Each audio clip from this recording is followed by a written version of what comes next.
తిరుపతి జిల్లా ఏర్పేడులోని శ్రీ వ్యాసాశ్రమంలో శ్రీ మలయాళ స్వామి శతాబ్ది ఆరాధోత్సవాలు కొనసాగుతున్న వేళ ఆశ్రమంలో తీవ్ర ఉద్రిక్త పరిస్థితులు చోటు చేసుకున్నాయి.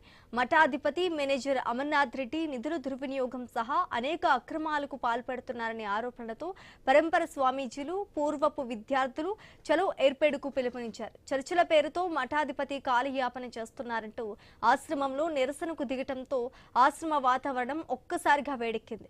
అయితే ఈ వ్యాసాశ్రమ ప్రస్తుత పీఠాధిపతి పరిపూర్ణానందగిరి స్వామీజీలు పూర్వ విద్యార్థులను సమావేశం కానున్నారు. శ్రీకాళహస్తి ఆర్టీఓ రేణిగుంట డిఎస్పీ ఈ భేటీని పర్యవేక్షిస్తారు. ఈ సమావేశంలో 3 ప్రధాన డిమాండ్లను పరంపర స్వామీజీలు, పూర్వపు విద్యార్థులు పీఠాధిపతి ముందుంచనున్నారు.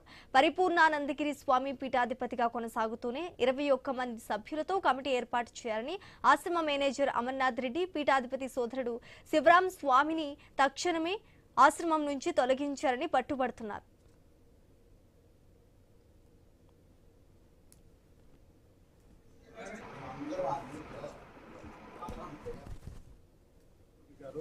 అందరి సమక్షంలో జరుగుతుంది ఆ రోజు ఏం జరుగుతుంది అనే విషయం దూర ప్రాంతాల నుంచి వచ్చాము. అధికారులు రావాలి, ఆటో గారు వస్తారని చిన్న విషయం కాదు సార్, ఇది అంత సింపుల్ గా తీసేయకూడదు సార్. దీన్ని మేమందరము పీఠాధిపతులు, అది మీరు అందరూ గుర్తించవచ్చు. తిరుపతి జిల్లా ఏర్పేడులోని శ్రీ వ్యాసాశ్రమంలో శ్రీ మలయాళ స్వామి శతాబ్ది ఆరాధోత్సవాల్లో కొనసాగుతున్న వేళ ఆశ్రమంలో తీవ్ర ఉద్రిక్త పరిస్థితులు చోటు చేసుకున్నాయి. మఠాధిపతి మేనేజర్ అమర్నాథ్ రెడ్డి నిధుల దుర్వినియోగం సహా అనేక అక్రమాలకు పాల్పడుతున్నారనే ఆరోపణతో పరంపర స్వామీజీలు, పూర్వపు విద్యార్థులు చలో ఏర్పేడుకు పిలుపునిచ్చారు. ఇక ఇదే అంశానికి సంబంధించి పూర్తి డీటెయిల్స్ మా ప్రతినిధి గోపినాథ్ లైవ్ ద్వారా అందిస్తారు. గోపినాథ్. సో మొత్తం మీద తిరుపతి సమీపంలోని ఏర్పేడు వద్ద ఉన్నటువంటి వ్యాసాశ్రమంలో గత 10 రోజుల నుంచి కూడా పెద్ద ఎత్తున అవినీతి ఆరోపణలు వస్తున్నాయి. అది కాకుండా అక్కడ కొంతమంది విద్యార్థులు చదువుకుంటున్నారు. అయితే లైంగిక ఆరోపణలు కూడా కొంతమంది పరంపర స్వామీజీలు చేయడం జరిగింది. అయితే ఇందులో ప్రధానంగా ఒకటే, దాదాపుగా 100 సంవత్సరాలకు సంబంధించినటువంటి వ్యాసాశ్రమం, ఎంతో మంది పూర్వ విద్యార్థులు ప్రస్తుతం మఠాధిపతులుగా ఉన్న వీళ్ళందరూ కూడా నిర్వహిస్తూ ఉంటారు. కొన్ని కోట్ల రూపాయలకు సంబంధించిన ప్రాపర్టీ కానీ, భూములు కానీ, లేదంటే ఆస్తులు కానీ ఇవన్నీ ఉన్నాయి. అయితే ఇవన్నీ కూడా ఎక్కువగా అంటే ఇతర ప్రాంతాల నుంచి కూడా స్వామీజీలు కొంతమంది కూడా ఘటనా స్థలానికి నిన్నటి నుంచి కూడా గొడవలు ఎక్కువగా జరుగుతున్నాయి. అంటే ప్రధానంగా ఒకటే, ఇప్పుడున్నటువంటి మఠాధిపతి అదేవిధంగానే మేనేజర్ అమర్నాథ్ రెడ్డి వీళ్ళిద్దరూ ఆశ్రమానికి సంబంధించినటువంటి వ్యాసాశ్రమానికి సంబంధించినటువంటి భూములతో పాటు ఆస్తులను వీటన్నిటిని కూడా డబ్బులు ఇవన్నీ కూడా వృధాగా ఖర్చు పెట్టేస్తున్నారు. ఎక్కడా కూడా అంటే ట్రస్ట్ గతంలో ఉండేది, ఆ ట్రస్ట్ అంతా కూడా రద్దు చేశారు.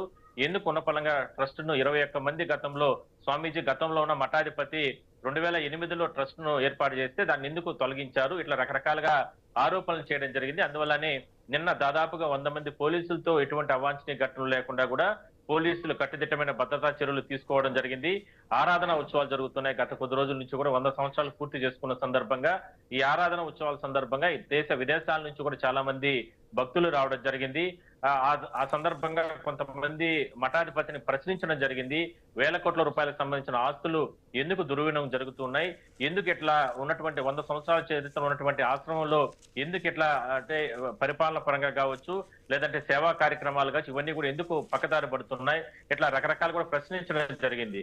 అయితే చాలాసేపు స్వామీజీలకి, మఠాధిపతులకి ఉన్నటువంటి మేనేజర్ అమర్నాథ్ రెడ్డికి వాగ్వాదం చోటు చేసుకున్న సందర్భంలో స్వామీజీలు ఎక్కడా కూడా గొడవలు జరగకుండా పోలీసులు చర్యలు తీసుకోవడం జరిగింది. మరోవైపు మరో 2-3 రోజుల్లోనే ఒక ఆర్డీఓ స్థాయి అధికారిని ప్రభుత్వం ఏర్పాటు చేయాలి.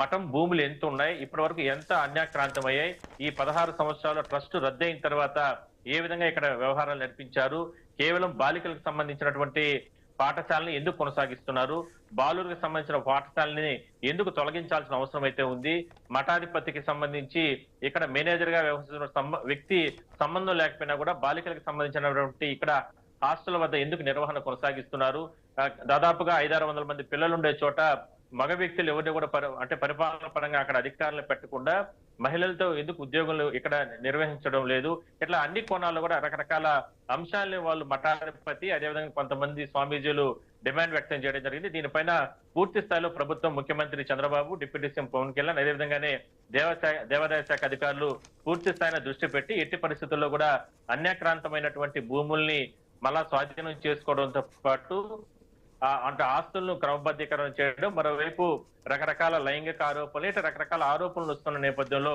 మఠాధిపతులు, అదేవిధంగానే ఉన్నటువంటి మేనేజర్ వీళ్ళు ఇలాంటి వీళ్ళందరిపైన కూడా పారదర్శకంగా దర్యాప్తు జరపాలి, విద్యార్థులను కూడా ప్రత్యేకంగా విచారించాలి అంటూ కూడా రకరకాలుగా కూడా వాళ్ళు అంటే కామెంట్స్ చేయడం జరిగింది. లేదంటే రాబోయే రోజుల్లో ఖచ్చితంగా పెద్ద ఎత్తున 10,000 మంది స్వామీజీలతో మఠాన్ని మొత్తం కూడా మేము కంప్లీట్ గా స్వాధీనం చేసుకుంటామంటూ కూడా వాళ్ళు హెచ్చరికలు జారీ చేయడం జరిగింది. సో మొత్తం మీద మరో 2-3 రోజుల్లోనే ఉన్నతాధికారులు ఏదైతే ఆర్టీఓ అధికారులు వీళ్ళందరూ కూడా మఠాన్ని సందర్శించి పూర్తి స్థాయిలో కూడా దర్యాప్తు చేసే అవకాశం అయితే ఉంది.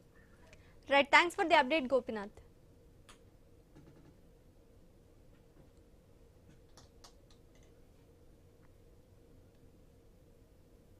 సంక్షోభంలో ఉన్న ఎక్వా రంగాన్ని